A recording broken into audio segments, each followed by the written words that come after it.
Hello and welcome to Grow TV. I'm Steve. And I'm Alicia. Steve, what's up with the balloons?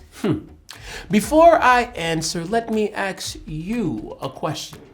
If I gave you a top secret spy mission, a mission that determined that unmoving perseverance and unrelenting faith, is there anything, and I mean anything, that would turn you away from accomplishing that mission? I guess no. I mean, definitely not.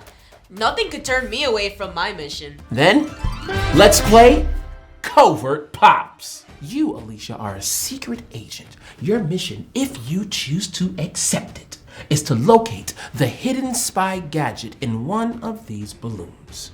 Your enemies are trying to sabotage your mission. Have your hand tied behind your back, so unfortunately you can't use your hands to covert pop these balloons. That is unfortunate. Feel like turning away from your mission? Never. Then get the covert popping, Agent Alicia. Oh, and you have 1 minute. 1 minute? Do you want to turn away from your mission? No way. Okay, then it's time to play Covert Pops.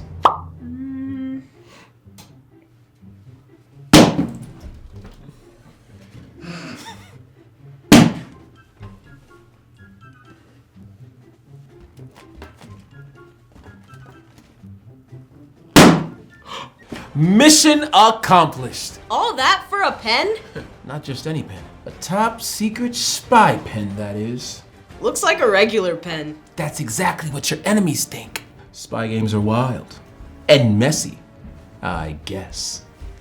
You want a towel, secret agent, Alicia? Nothing would turn you away from your secret mission. That's impressive. It made me think about how difficult it is to accomplish the mission each of us have every day.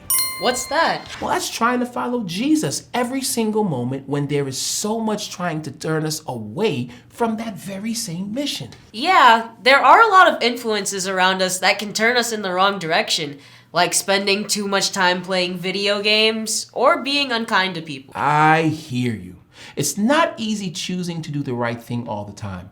Just like a man named Mordecai from the book of Esther. He faced a literal life and death situation and still wouldn't turn away from God. In Esther chapter 3, there was a man named Haman who worked for King Xerxes in the kingdom of Persia. Haman had a high-ranking job and he thought very highly of himself. One of those guys? For sure, one of those guys.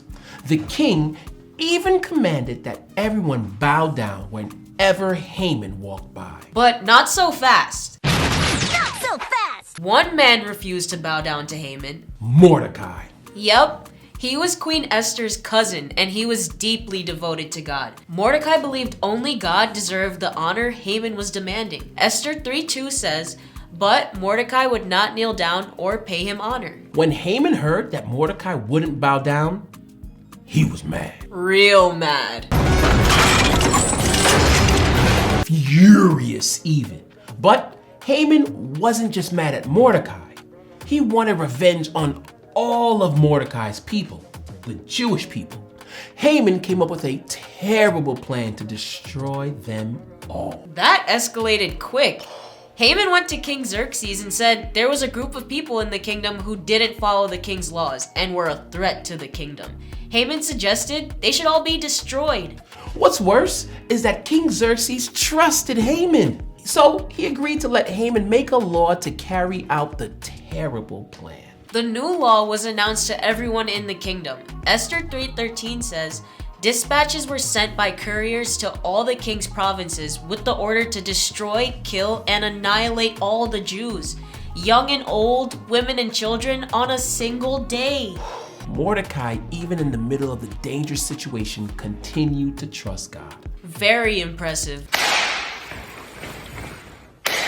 Yeah, he didn't give up or turn away from God, no matter how hard things got. There are times in life when things feel scary or overwhelming, and it might be tempting to give up on doing what's right or to stop trusting God. But we can learn from Mordecai's example.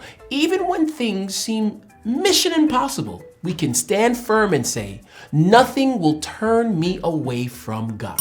Mordecai would not kneel down to anyone but God.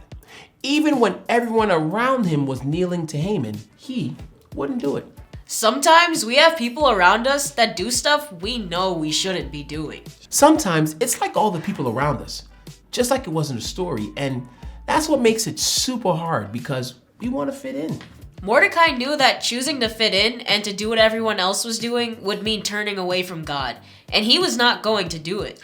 Even if it meant disobeying the law, he stood up for God. Literally. I hope I can be brave like that when I have to make similar choices. Sometimes I get worried about what people might say when I talk about Jesus openly, or I have to miss out on a few things because I made a commitment to do something at church. I've had those thoughts too. We don't want people to make fun of us or leave us out, right? For sure.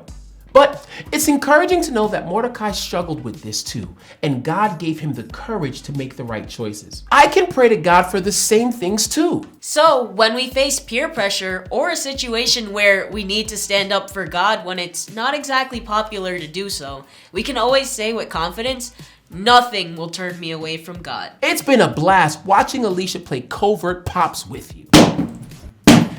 I accomplished the mission, didn't I?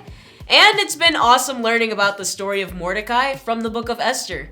It's always good to learn and grow together. See you next time. Bye!